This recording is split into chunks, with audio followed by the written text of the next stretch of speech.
नमस्कार विद्यार्थी मित्रांनो. तर आज झालेला गट क चा पेपर आपण विज्ञानाचे सायन्सचे अपेक्षित उत्तरे एक्सपेक्टेड आन्सर्स पाहूया. 2-3 क्वेश्चन्स जरा डिफिकल्ट म्हणजे डिफिकल्ट कॅटेगरीचे मोस्ट डिफिकल्ट कॅटेगरीचे होते. तर त्यांचा आन्सर तुम्हाला येणं अपेक्षित नाही आहे. तर मी सांगेल तुम्हाला जसे आपण क्वेश्चन पाहूया. तर लगेच आपण क्वेश्चन पाहायला सुरुवात करूया. तर या प्रश्नामध्ये विचारले तुम्हाला एक फॅन दिलेला आहे. फॅन दिलेला आहे आणि दोन लाईट बल्ब दिलेले आहेत. ठीक आहे. 2 50 वॅटचे लाईट बल्ब दिलेले आहेत आणि 100 वॅटचा फॅन दिलेला आहे.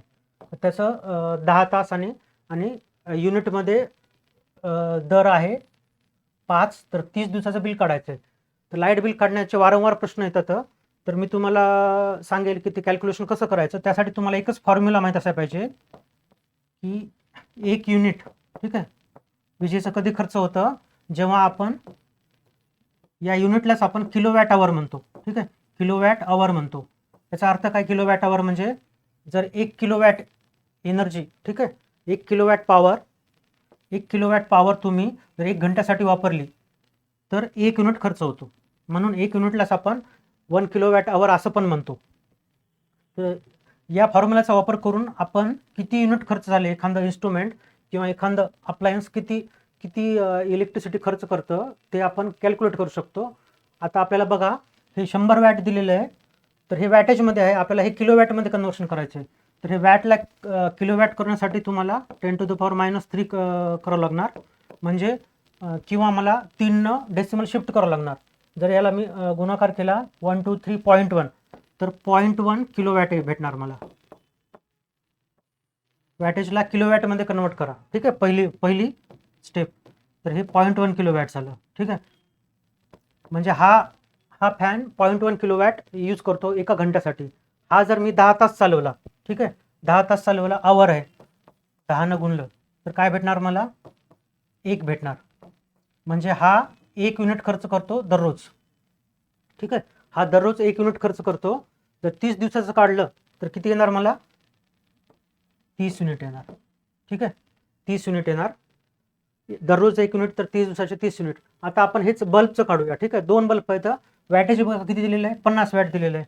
आता या 50 वॅटला जर मी किलोवॅटमध्ये कन्वर्ट केलं तर कसं करणार? 1 2 3 डेसिमल 3 शिफ्ट केला म्हणजे किलोवॅटमध्ये मला काय भेटलं? 0.05 किलोवॅट. हे त्यांचं पॉवर आहे, वॅटेज आहे. ठीक आहे, तर आता मी कसं करणार? आता मी बल्बचं काढत आहे.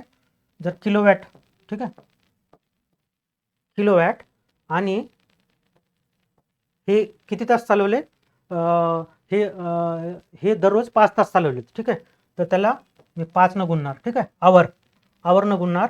आणि याला आपण सरळ आता हे काढून टाकूया. 2 बल्ब आहेत. ठीक आहे, म्हणजे हे एका बल्बचं झालं. 2 बल्बचं झालं तर 2 न गुणाकार करावा लागणार 2 बल्बचं काढण्यासाठी. याचा गुणाकार केला 5 2 10 तर काय येणार? 0.5 येणार. म्हणजे हे बल्ब दररोज 0.5 युनिट वापरतात. जर मी 30 दिवसाचं काढलं, ठीक आहे, 0.5 आलं. तर 30 दिवसाचं काढलं, हे एका दिवसात झालं. ठीक आहे, तर 30 दिवसाचं काढण्यासाठी मला याला 30 मल्टिप्लाय करावं लागणार. 30 × 0.5 म्हणजे 15. ठीक आहे, हाफ होणार. म्हणजे 30 युनिट दोन्ही बल्ब यूज करते तर 15 युनिट खर्च करते. तर म्हणजे 30 + 15 किती होणार? 45 युनिट. हे फॅनचं आणि हे बल्बचं. ठीक आहे, 45 युनिट मला 30 दिवसाचा खर्च आला. एका युनिटसाठी मला 5 रुपये लागणार. तर मला हे 5 न गुणवं लागणार. 5 5 25 2 5 20 2 225 उत्तर आलं. तर असं 225 उत्तर आहे. हा एकच फॉर्म्युला तुम्ही लक्षात ठेवा. किलोवॅट आवर तुम्हाला वॅटेजमध्ये दिलं असेल इन्स्ट्रुमेंट, ते तुम्हाला किलोवॅटमध्ये कन्वर्ट करायचं. त्याला तुम्हाला त्यानंतर किती तास चालवले त्यानं गुणाकार करायचं. तर तुम्हाला काय भेटेल? तुम्हाला दररोज किती यूज करतो तो भेटेल, कारण त्या दिवसामध्ये किती तास चालवलं ते. ठीक आहे, आणि जर नंबर 2 3 असतील ते अप्लायन्सेस तर त्याला 2 3 न गुणायचं आणि डेज न गुणायचं. ठीक आहे, एका दिवसाचं काढलं नंतर डेज न काढलं तर हा एकच फॉर्म्युला यूज करून तुम्ही काढू शकता. ठीक आहे, काही कन्फ्युजन असल्यास मला विचारा. ठीक आहे, कॉमेंटमध्ये विचारू शकता तुम्ही. आता आपण दुसऱ्या याच्याकडे जाऊया, प्रश्नाकडे. खालीलपैकी कोणते किरण मॅग्नेटिक फील्ड, चुंबक मॅग्नेटिझमच्या याच्यामध्ये डिफ्लेक्ट होत नाहीत? असाच प्रश्न आपल्याला 10 दिवसाखाली जी एक्झाम झालेली 4 जानेवारी गट ब ची त्याच्यात विचारला होता. तर याचं उत्तर आहे गॅमा किरण. ठीक आहे. का आहे? कारण गॅमा किरण हे विद्युत चुंबकीय इलेक्ट्रोमॅग्नेटिक वेव्हज आहेत. हे इलेक्ट्रोमॅग्नेटिक वेव्हज आहेत ज्यांच्यावर कोणताही चार्ज नसतो. ठीक आहे, नो चार्ज. यांच्यावर कोणताही चार्ज नसल्यामुळं हे कोणत्याही इलेक्ट्रिक फील्ड किंवा मॅग्नेटिक फील्ड यांच्यावर लावली असता यांचं डिफ्लेक्शन, यांचं दिशा बदलणं, विचलन होत नाही. जर चार्ज असेल किरणांवर, पार्टिकल्सवर, तेव्हाच इलेक्ट्रिक आणि मॅग्नेटिक फील्डमध्ये त्यांचं डिफ्लेक्शन होतं, हे लक्षात ठेवा. त्यामुळं कोणतेही इलेक्ट्रोमॅग्नेटिक वेव्हज सगळे असलेले त्यांच्यामध्ये कधीही आपल्याला इलेक्ट्रिक आणि मॅग्नेटिक फील्डनं त्यांचं दिशा बदललेली आपल्याला दिसणार नाही. आता आपण तर इलेक्ट्रोमॅग्नेटिक स्पेक्ट्रम किंवा विद्युत चुंबकीय पट्टा हा वारंवार एक्झाममध्ये विचारलेला आहे. इलेक्ट्रोमॅग्नेटिक स्पेक्ट्रम किंवा विद्युत चुंबकीय पट्टा याच्यावर प्रत्येक एक्झाममध्ये ऑलमोस्ट क्वेश्चन असतात, त्यामुळे व्यवस्थित समजून घ्या. तर मी तुम्हाला सांगत आहे याचं सगळं डिटेलमध्ये.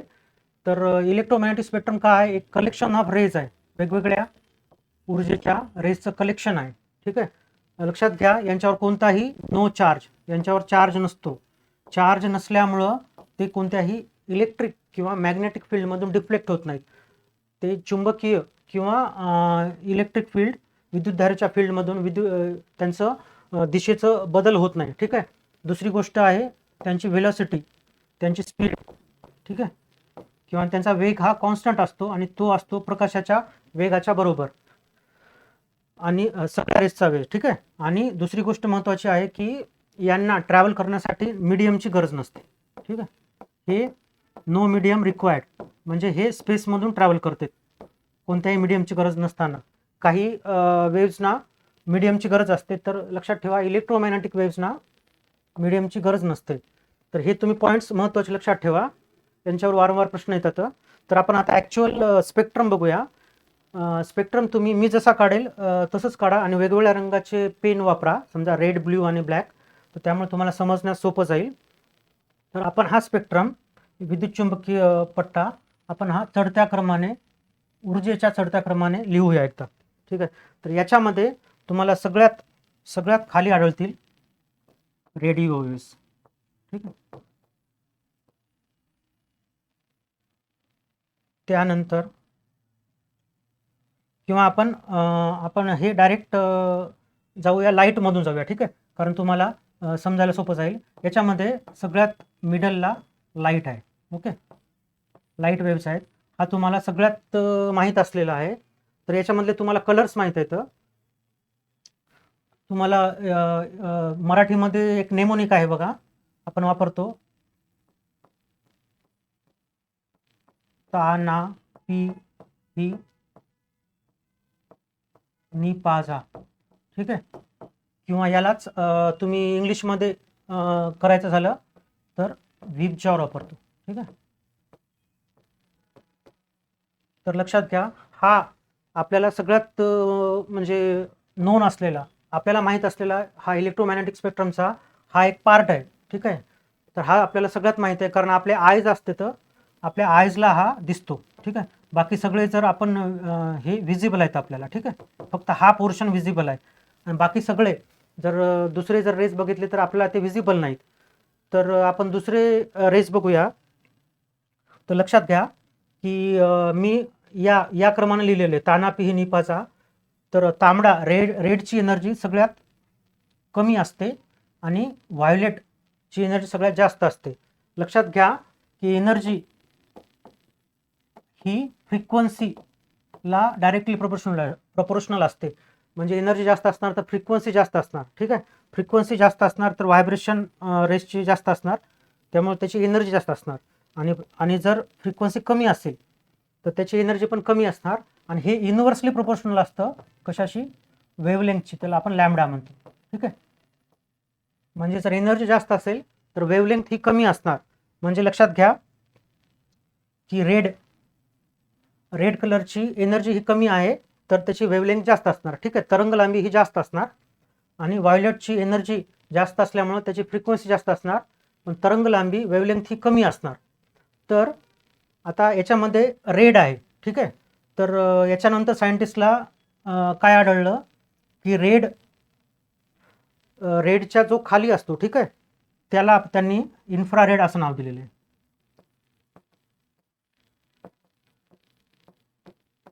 जे रेज रेडच्या खाली असतात, ठीक आहे, इन्फ्रा म्हणजे लोअर, ठीक आहे, किंवा ज्यांची एनर्जी कमी असते. लक्षात घ्या, रेडच्या खाली असणारी, त्यामुळे त्यांना इन्फ्रारेड असं नाव आहे, ठीक आहे. मग इन्फ्रारेड यांनाच आपण हीट रेडिएशन पण म्हणतो, ठीक आहे. जे आपली जी ऊर्जा असते, हीट एनर्जी हा याचा एक पार्ट आहे, ठीक आहे. मला विचारतील हीट हा कशाचा पार्ट आहे, तर याचा पार्ट आहे. आणि काही रिसर्चमध्ये सायंटिस्टला असं आढळलं की व्हायोलेटच्या पलीकडे पण असे रेज आढळतात, पण त्यांना आपण बघू शकत नाही, ठीक आहे. मग अशा मग व्हायोलेटच्या पलीकडे, त्यामुळे त्यांना काय काय नाव दिलं, अल्ट्रा व्हायोलेट, ठीक आहे. अल्ट्रा व्हायोलेट म्हणजे व्हायोलेटच्या पलीकडे असणारे, याला मराठीमध्येच आपण अतिनील किरणे म्हणतो, ठीक आहे.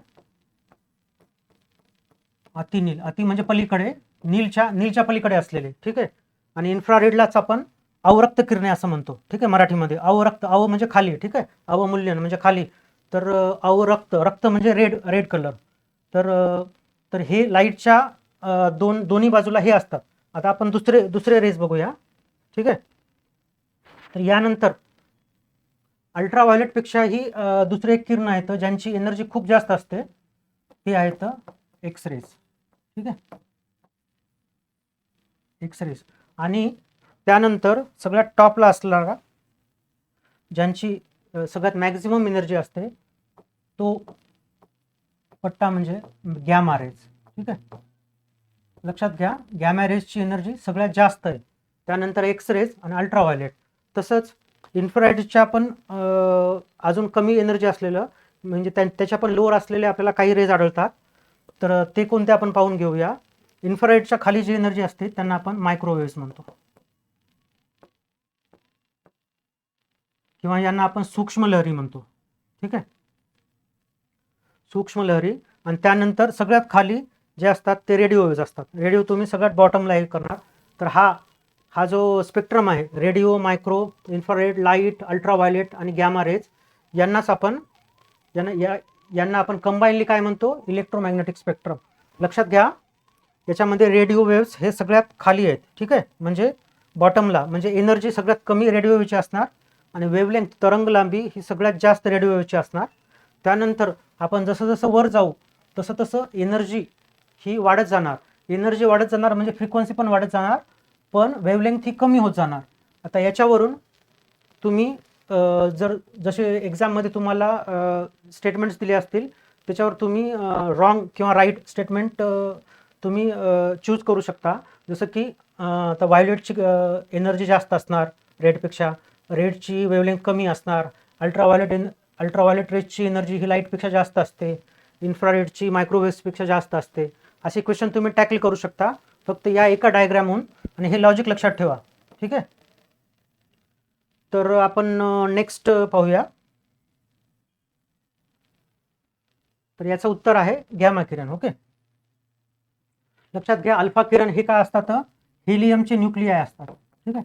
हेलियमचे न्यूक्लियाय म्हणजे त्याच्यामध्ये 2 प्रोटॉन आणि 2 न्यूट्रॉन असतात, असे पार्टिकल असतात, म्हणजे त्याच्यावर 2+ चार्ज असतो. त्याच्यावर चार्ज असल्यामुळं ते मॅग्नेटिक आणि इलेक्ट्रिक फील्डमध्ये डिफ्लेक्ट होतील, ठीक आहे.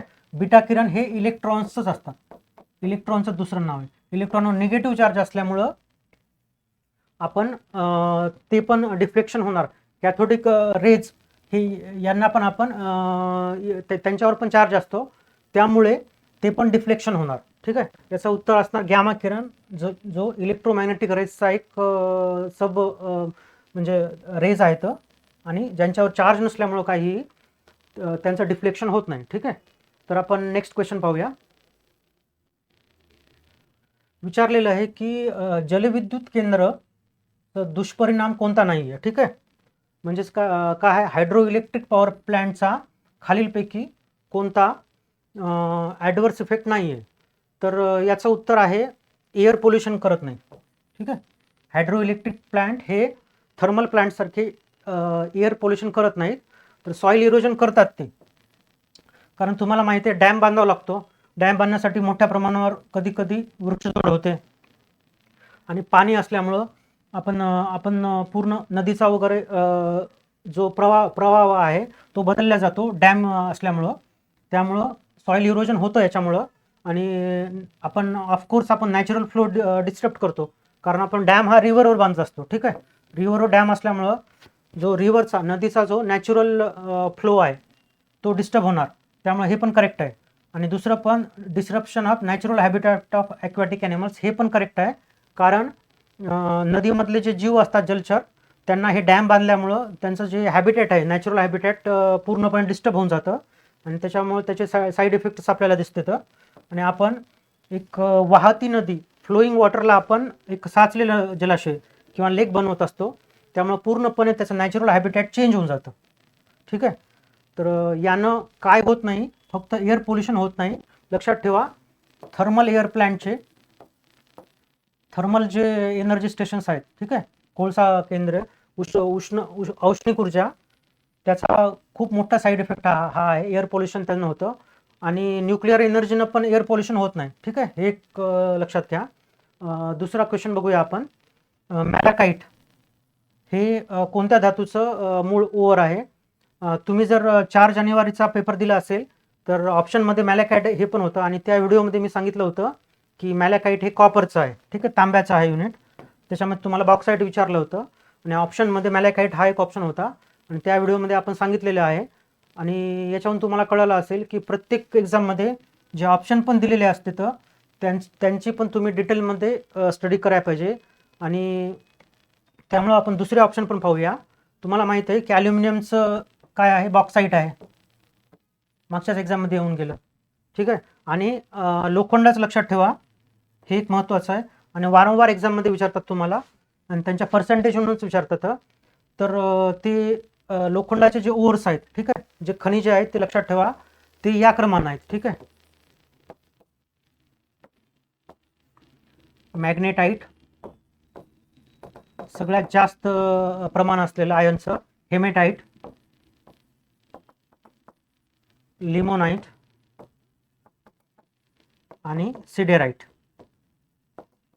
ओके, या क्रमानं लक्षात ठेवा. आयनचं प्रमाण वाढत जातं. ठीक आहे, सगळ्यात जास्त आयनचं प्रमाण कशात असतं हा पण प्रश्न येतो. मॅग्नेटाईट हे हाय क्वालिटी सगळ्यात जास्त आयर्न असलेलं असतं. त्यानंतर ओर्समध्ये आयरनचं प्रमाण, ठीक आहे, लोहाचं प्रमाण कमी होत जातं. त्यामुळं हे पण खूप महत्त्वाचे आहेत तुमच्या दुसऱ्या एक्झामसाठी. नंतर आपण पाहूया दुसरा क्वेश्चन, कॅल्शियम आणि क्लोरीन. ठीक आहे, कॅल्शियम आणि क्लोरीन हे एकत्र येऊन कॅल्शियम क्लोराईड जेव्हा बनवतात तेव्हा कोणता बॉन्ड तयार होतो, बंध कोणता तयार होतो? याचं उत्तर आहे आयनिक बंध, आयोनिक बॉन्ड. लक्षात ठेवा, तुम्हाला पिरियोडिक टेबल माहीत आहे. ठीक आहे, तर पिरियोडिक टेबलच्या जे लेफ्ट साईडला आहेत एलिमेंट्स, ठीक आहे, पहिल्या आणि दुसऱ्या याच्यामध्ये, तर ते स्ट्रॉंगली इलेक्ट्रोपॉझिटिव्ह असतात. ठीक आहे, पॉझिटिव्ह असतात ते. आणि जे राईट हँड साईडला असतात ते निगेटिव्ह असतात. त्याच्यामध्ये इलेक्ट्रॉन घेण्याची, ॲक्सेप्ट करण्याची टेंडन्सी असते. त्यांची इलेक्ट्रोनिगेटिव्हिटी जास्त असते खूप, आणि यांची इलेक्ट्रोनिगेटिव्हिटी कमी असते आणि इलेक्ट्रोपॉझिटिव्हिटी जास्त असते. आणि हे मेटल्स असतात आणि यांना इलेक्ट्रॉन डोनेट करण्याची टेंडन्सी असते.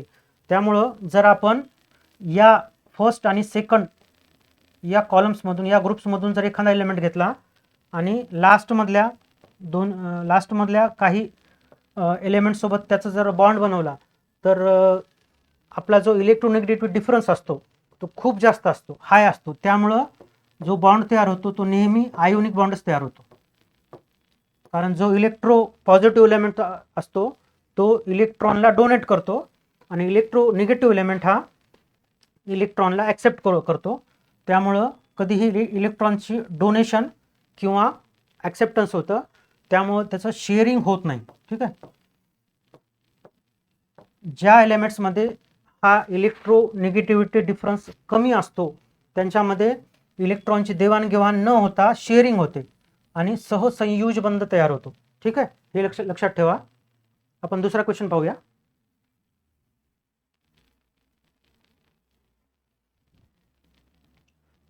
तर नेक्स्ट क्वेश्चन पाहूया. पितळ हा मिश्र धातू आहे, ब्रास आहे. हा कशाचा मिश्र धातू किंवा ॲलॉय कशाचा आहे? हा खूप कॉमन प्रश्न आहे, पण मुलांना कन्फ्यूज होतं. का कन्फ्यूज होतं? कारण कॉपरचा ॲलो आहे, ठीक आहे. कॉपरचे 2 ॲलो आहेत. एक पितळ आहे ज्याला आपण ब्रास म्हणतो, ठीक आहे. ब्रास म्हणजे पितळ असतं, ठीक आहे. आपल्या भांड्यासाठी वगैरे आपण वापरतो, येलो येलो कलरचं असतं ते. आणि त्यानंतर दुसरं असतं ब्रॉन्झ, ठीक आहे, ज्याला आपण कांस्य म्हणतो किंवा कांस्य म्हणतो, ठीक आहे. कांस्य पदक यानं मेडल्स वगैरे किंवा स्टॅच्यूज बनवते. तर याच्यामध्ये भरपूर मुलांना कन्फ्युजन होते.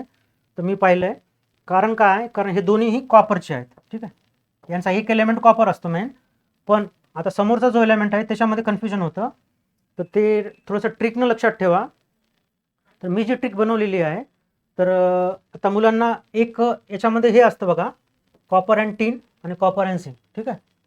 तर कॉपर अँड टीन तुम्ही बरेचदा हे क्रॉस कनेक्शन लागतं मुलांचं. तर तुम्ही असं लक्षात ठेवा की याच्यामध्ये आता हे टीन आहे, त्याला आपण स्टॅनम, ठीक आहे, ही संज्ञा आहे याची टीनची, ठीक आहे. आणि झिंकला आपण झिंक झेडनस म्हणतो, ठीक आहे. तर तुम्ही या ट्रिकनं लक्षात ठेवा की ब्रासमध्ये एस असतं, ठीक आहे, एस असतं, पण हा एस नसतो, त्यामुळं हे इकडं असतं एस, ठीक आहे. आणि मग आणि ब्रॉन्झमध्ये झेड असतं म्हणून हा झेड नसतो, ठीक आहे, म्हणून झिंक इकडं असतं, ठीक आहे. लक्षात घ्या, ब्रॉन्झमध्ये झेड असतं म्हणून आपल्याला झिंक ब्रॉन्झसोबत टाकायचं नाही आहे, आणि ब्रासमध्ये एस असतं म्हणून आपल्याला त्याला एस द्यायचं नाही आहे, ठीक आहे. मग आपल्याला ऑपोजिट लावायचं आहे, असंच तुम्हाला लक्षात ठेवावं लागणार.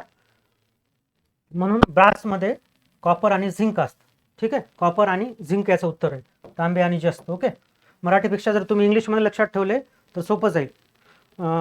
तर ही ट्रिक लक्षात ठेवा. तुमच्याकडे जर एखादी अजून चांगली ट्रिक असेल तर तर तुम्ही कॉमेंटमध्ये सांगू शकता.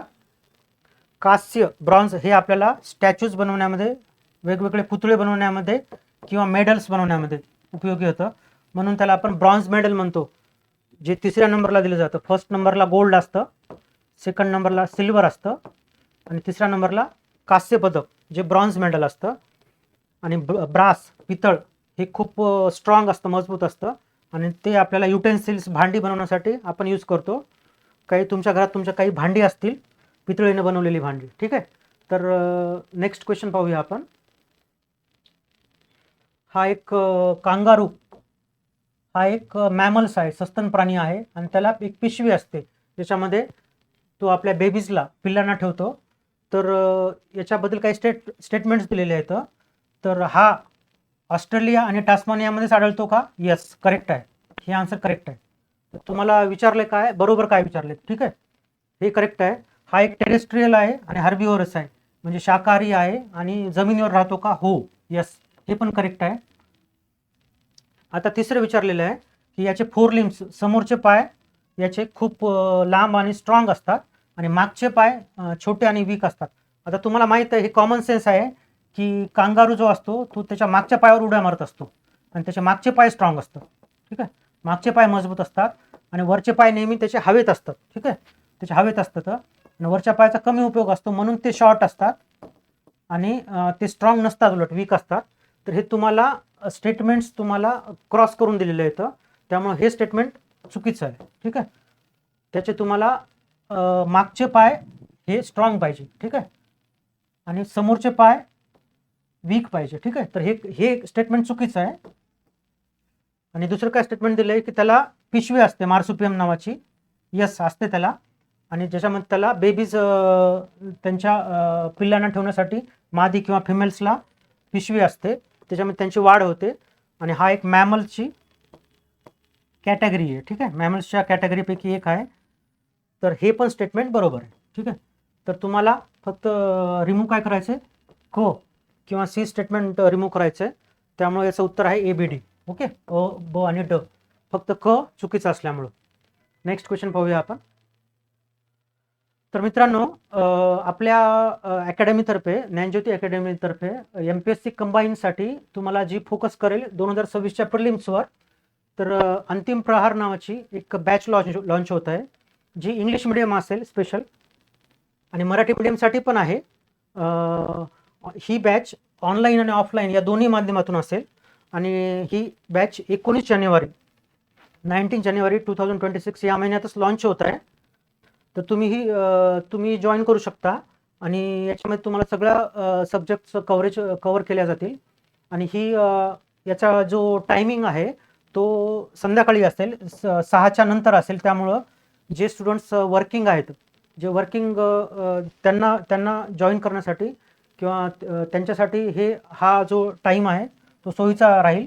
हीच बॅच तुम्हाला इंग्लिश मिडियम आणि मराठी मिडियम अशा दोन्ही स्वरूपात आहे. 19 जानेवारी ही लॉन्चिंग डेट आहे. ओके, तर आपण नेक्स्ट क्वेश्चन पाहूया. एक मॅलिग्नंट म्हणजे घातक, खूप जास्त प्रमाणात इंजुरी करणारा सबटर्शन मलेरिया. मलेरियाचे काही क्लासिफिकेशन केलेले आहे. तर त्याच्यामध्ये मलेरिया कॉज करणारा जो मेन ऑर्गॅनिझम आहे तो आहे प्लाझ्मोडियम. ठीक आहे, लक्षात घ्या, प्लाझ्मोडियम. याचं उत्तर आहे प्लाझ्मोडियम फाल्सिपॅरम. ओके, तर आपण इथेच न थांबता थोडीशी जास्त माहिती घेऊ, ज्यामुळे तुम्हाला दुसऱ्या एक्झाममध्ये पण मदत होईल. प्लाझ्मोडियम हा एक प्रोटोझोआ आहे, लक्षात घ्या, आदिजीव आहे. ठीक आहे, हा प्रोटिस्टा किंगडममध्ये येतो. ओके, जो युकॅरियोटिक असतो प्लाझ्मोडियम. आणि लक्षात घ्या, हा जो ट्रान्सफर होतो तो ॲनॉफेलिस नावाच्या फिमेल मस्किटोस कडून ट्रान्सफर होतो. ठीक आहे, फिमेल मस्किटो ज्याचा क्लास आहे, जीनस आहे, ॲनॉफिलिस आहे. या डासाच्या प्रजातींच्या मादीच्या पोटामध्ये, ठीक आहे, त्यांच्या शरीरामध्ये हा आदिजीव आढळतो. आणि जेव्हा डास आपल्याला चावतो, ही जनरली फिमेलच चावत असतात, कारण त्यांना मेल्स हे सहसा चावत नसतात. ठीक आहे, ॲनिमल्सला.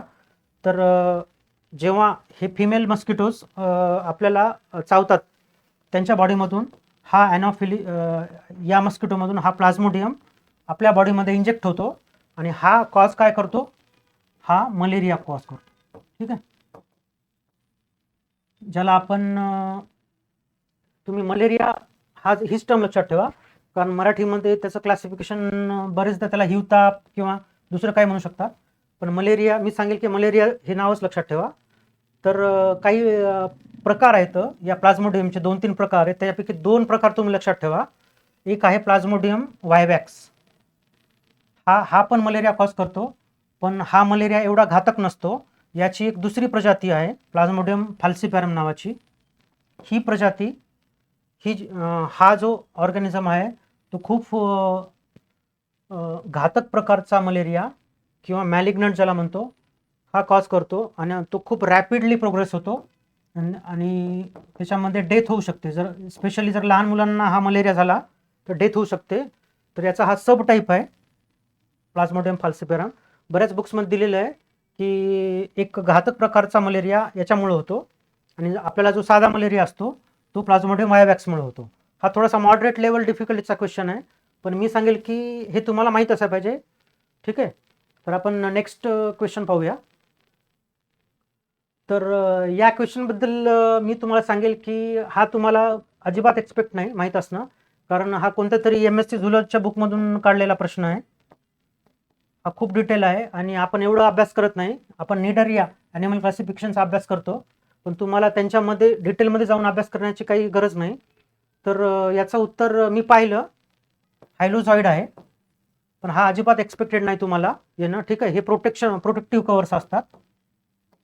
ठीक आहे, हे प्रोटेक्टिव्ह कवर्स असतात जे एक लेअर फॉर्म करतात आणि हे डॅक्टिलोझॉइड्स पण प्रोटेक्शन देतात, पण हे डिफेन्ससाठी कामाचे असतात. ठीक आहे, हे चावण्याच्या पेशीचं हे असतं, कलेक्शन असतं. स्पेशल एक लेअर असतो प्रोटेक्शनचा, त्याला फायलोझॉइड असं म्हणलं जातं. ॲक्च्युली प्रोटेक्शन हे दोन्ही लेअर देतात, पण एक प्रोटेक्टिव्ह कव्हरिंग फॉर्म करण्याचं काम फायलोझॉइड करतं आणि डिफेन्स चावण्याचं, ठीक आहे, बाईट करण्याचं काम पेशी या डॅक्टिलोझॉइडमध्ये असतात, ते डिफेन्सचं काम करतं. स्पेशली हा तुमचा चुकला जरी असेल तर काळजी करू नका, कारण मी अजिबात एक्सपेक्ट करत नाही आहे की हे तुम्हाला माहीत असायला पाहिजे. हे तुमच्या out of spectrum of knowledge आहे. नेक्स्ट क्वेश्चन पाहूया आपण. हा महत्त्वाचा डिसीज आहे, एक खूप महत्त्वाचा डिसीज आहे, टिक्का डिसीज भुईमुगावर. हा कोणत्या पॅथोजनमुळे होतो, जीवामुळे होतो विचारलेला आहे. तर याचं उत्तर आहे सर्कोस्पोरा पर्सनॅटा. ठीक आहे, हे उत्तर आहे. हा कॉमन डिसीज आहे तर आधी आयोग विचारत होता की टिक्का डिसीज कशावर होतो, हा भुईमुगावर ग्राउंडनटवर होतो. हे आन्सर होतं कॉमन त्याचं. पण आता तुम्हाला पॅथोजन पण विचारले, याचा अर्थ तुम्हाला आयोग हे जास्त डिटेलमध्ये जात आहे. ठीक आहे, तुम्हाला जास्त डिटेलमध्ये आयोग खूप डिटेलमध्ये एक्सपेक्ट करत आहे. फक्त 10th लेवलचं नॉलेज तुम्हाला असून उपयोग नाही. ओके, तुम्हाला डिटेल काही गोष्टी, बऱ्याच गोष्टी या ॲग्रीच्या किंवा 11-12च्या या तुम्हाला माहीत असणं अशी अपेक्षा आयोग करत आहे, हा याचा अर्थ होतो. तर आपण दुसरे ऑप्शन पण पाहून घेऊया, ज्या दृष्टीनं तुम्हाला दुसऱ्या एक्झाममध्ये तुम्हाला हे होईल, मदत होईल. तर याच्यामध्ये लक्षात घ्या, हे पक्सिनिया हे जे नाव आहे, पक्सिनिया काय कॉज करतं, वेगवेगळ्या प्रकारचे जे रस्ट आहेत, ठीक आहे, रस्ट आहेत, तांबेरा म्हणतो त्याला, गव्हावर तांबेरा जो होतो किंवा दुसऱ्या क्रॉप्सवर तांबेरा होतो, हा पक्सिनिया या स्पेसिसमुळे रस्ट होतो. ठीक आहे, तांबेरा, पक्सिनिया लक्षात ठेवा. याच्यामध्ये पण वेगवेगळे प्रकार आहेत. ॲस्परजिलस या स्पेसिसमुळं रॉट्स होतात. ठीक आहे, कॉलर रॉट, हे कॉलर रॉट आणि वेगवेगळ्या प्रकारचे रॉट्स होतात. जर रॉट आलं तर तुम्हाला ॲस्परजिलस उत्तर आहे, रस्ट आलं तर पक्सिनिया उत्तर आहे. उस्टिलागो हे एक नाव महत्त्वाचं आहे. यांच्यामुळं जे डिसीज होतात ते लक्षात ठेवा, यांच्यामुळं स्मट्स नावाचे डिसीज होतात. ठीक आहे, स्मट्स हे इंग्लिशमध्येच नाव तुम्ही लक्षात ठेवा, कारण मराठीमध्ये याला वेगवेगळ्या टर्म्स आहेत आणि तुम्हाला डिफिकल्ट जाईल. तर जर जर जर तुमच्या क्वेश्चनमध्ये स्मट्स असेल, वेगवेगळ्या क्रॉप्सवर स्मट्स कॉज करतात, तर त्याचं उत्तर उस्टिलागो येतं. रस्ट असेल तर पक्सिनिया येतं आणि रॉट्स असतील तर ॲस्परजिलस येतं. आपल्या प्रश्नाचं उत्तर आहे सर्कोस्पोरा ही फंगस कॉज करते भुईमुगावर टिक्का डिसीज. ओके, दुसरे पण डिसीजेस आणि पॅथोजन्स महत्त्वाचे लक्षात ठेवा. नेक्स्ट क्वेश्चन पाहूया आपण. हा पण क्वेश्चन मी एक्सपेक्ट करत नाही, तुम्हाला माहीत असणं. मिरॅबिलिस जालापा 4 o'clock नावाची एक वनस्पती आहे, प्लॅन्ट आहे, जिला आपण गुलबक्षी वगैरे म्हणतो. ठीक आहे, मराठीमध्ये. तर हिची फॅमिली विचारलेली आहे. तर आपण सगळ्या प्लॅन्ट्सच्या फॅमिली काय पार्ट करणं शक्य नाही आपल्याला. याचं उत्तर हे निक्टेजिनेसी आहे. पण हे अजिबात अपेक्षा नाही की तुम्हाला माहीत असायला पाहिजे, आणि तुमचं चुकलं असेल तरी काय हरकत नाही आहे. फक्त काही कॉमन प्लॅन्टच्या तुम्हाला फॅमिलीज माहीत असायला पाहिजे. ठीक आहे, जसं व्हीट राईस यांची फॅमिली ही पोएसी आहे. ठीक आहे, हे लक्षात ठेवा. आणि प्रत्येक प्लॅन्टची काही फॅमिली तुम्हाला काही पाठ करायची गरज नाही, माहीत असायची गरज नाही. तर नेक्स्ट क्वेश्चन पाहूया आपण. तुम्हाला त्यांचे फक्त लक्षात घ्या, बायनॉमियल नेम्स माहीत पाहिजे. ओके, बायनॉमियल नेम्स हे खूप इम्पॉर्टंट आहे आणि तुम्हाला कॉमन प्लॅन्ट्स जे आहेत त्यांचे बायनॉमियल नेम्स माहीत पाहिजे. तर एक्झाम्पल तुम्हाला जे मस्ट माहीत पाहिजे ते आहे बघा, व्हीटचं आणि राईसचं. ओके, त्याच्यावरून तुम्ही बरेचसे क्वेश्चन सॉल्व्ह करू शकता. लक्षात घ्या, राईसचं बायोनॉमियल नेम आहे ओरायझा सटायवा. ठीक आहे, बऱ्याचशा पॅथोजनच्या नावामध्ये ओरायझा हे तुम्हाला आढळून येईल. ठीक आहे, कारण ते राईसवर जे अफेक्ट करतात ते. आणि व्हीटचं नाव आहे ट्राटिकम एस्टिवम. ठीक आहे, काही पॅथोजन्सच्या नावामध्ये आपल्याला ट्रायटिकम आढळतं किंवा ट्रायटिसिना आढळतं. एक्झाम्पल हे पक्सिनिया ट्रायटिसिना. आता जर गव्हाला ही जर रस्ट गव्हावर कॉज करत असेल ना, तर त्याला पक्सिनिया ट्रायटिसिना म्हणतात. ठीक आहे, तर असं तुम्ही रूल आउट करू शकता किंवा आन्सर करू शकता. बायनॉमियल नेम्स तुम्हाला कॉमन क्रॉप्सचे, कॉमन ॲनिमल्सचे माहीतच पाहिजे. हे नाव 2-3 क्वेश्चनमध्ये आलेले आहे, ओरायझा आणि ट्रायटिसिना, जे तुम्हाला माहीत पाहिजे. नेक्स्ट आपण पाहूया. हे खूप इझी प्रश्न आहे, जे तुम्हाला प्रत्येक स्टेट बोर्डच्या बुकमध्ये दिलेलं असतं की लेग्युमिनस प्लांट्स किंवा शेंगावर्गीय वनस्पतीमध्ये नत्र स्थिरीकरण होतं, नायट्रोजन फिक्सेशन होतं. ते कुणामुळं होतं? रायझोबियम या बॅक्टेरियाजमुळं होतं. ते व्हायरस नाही आहेत, फंगस नाही आहेत, प्रोटोझोआ नाही आहेत, ते फक्त व्हायरसेस आहेत, ते फक्त बॅक्टेरिया आहेत. त्यामुळं रायझोबियम ओनली ए हे आन्सर आहे याचं. ओके, हा खूप इझी आहे, मोस्ट इझी क्वेश्चन आहे, जवळपास सगळ्यांचाच आलेला असेल. नेक्स्ट क्वेश्चन पाहूया आपण. तर पुन्हा एक सोपा प्रश्न विचारले तुम्हाला, पॅथोजन्स आणि डिसीज. तुम्हाला कॉमन डिसीजेस माहीत पाहिजे आणि ते कोणत्या पॅथोजनमुळे होतात त्यांचे नाव माहीत पाहिजे. तर हा क्वेश्चन खूप सोपा कशामुळे आहे? तुम्ही सरळ सरळ एड्स हा ह्युमन इम्युनोडेफिशियन्सी व्हायरस, एला 4 लावून तुम्ही हे प्रश्न सॉल्व्ह करू शकता. ठीक आहे. तरी पण लक्षात ठेवा, दुसऱ्या एक्झाममध्ये आलं तर चिकन पॉक्स हा आपल्याला व्हेरिसेला झोस्टर व्हायरस, VZV म्हणतो त्याला आपण. ठीक आहे. या व्हायरसमुळं चिकन पॉक्स म्हणजे कांजिण्या. ठीक आहे. हे लक्षात ठेवा, हा महत्त्वाचा आहे डिसीज, तुम्हाला माहीत पाहिजे. ठीक आहे. कांजिण्या हा व्हेरिसेला झोस्टर व्हायरसमुळे होतो. याच व्हायरसमुळं आपल्याला नागिन हा आजार पण होतो. ठीक आहे. नागिन म्हणजे कमरेभोवती पट्टे येतात किंवा चेहऱ्याभोवती एका पर्टिक्युलर याच्यावर फोड येतात. ठीक आहे. कांजिण्यासारखे फोड येतात, कारण त्यांना कॉज करणारा व्हायरस हा सेम आहे. हे लक्षात ठेवा. लिव्हर डॅमेज आणि सिरोसिस करणारा हेपॅटायटिस बी व्हायरस आहे. ठीक आहे. हेपॅट म्हणजे लिव्हर. ठीक आहे. हेपॅट म्हणजे लिव्हर होतो. हेपॅटॉलॉजी म्हणजे लिव्हरचा अभ्यास, हेपॅटॉलॉजिस्ट म्हणजे लिव्हरचा डॉक्टर स्पेशलिस्ट. त्यामुळे हेपॅटायटिस म्हणजे लिव्हरचं इन्फ्लॅमेशन, लिव्हरचा डिसीज. तो कोण कॉज करणार? हेपॅटायटिस बी व्हायरस. हेपॅटायटिस लक्षात ठेवा, हेपॅटायटिसचे कॉमन प्रकार लक्षात ठेवा, A, B आणि E आहेत. ठीक आहे.